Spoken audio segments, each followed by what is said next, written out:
વાઘોડિયામાં 9 August વિશ્વ આદિવાસી દિવસ નિમિત્તે ભવ્ય રેલીનું આયોજન કરવામાં આવ્યું હતું।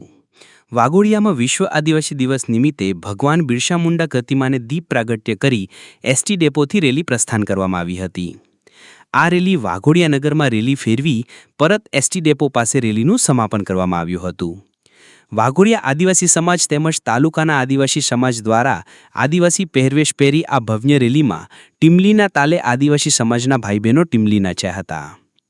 પ્રકૃતિ, જળ, જમીન, જંગલ આ તમામ વસ્તુઓ આદિવાસી લોકોની છીનવાઈ ગઈ હતી। વિશ્વના આદિવાસી સમાજના લોકો આ હક માટે જાગૃતિ માટે આજે વિશ્વ આદિવાસી દિવસ નિમિત્તે જાગૃતતા લાવવા માટે આ રેલીનું આયોજન કરવામાં આવે છે। વાઘોડિયા પોલીસ સ્ટેશન દ્વારા કાયદો વ્યવસ્થા જળવાઈ રહે અને કોઈ અનિચ્છનીય બનાવ ન બને તેને લઈને પોલીસનો ચુસ્ત બંદોબસ્ત ખડકી દેવામાં આવ્યો હતો।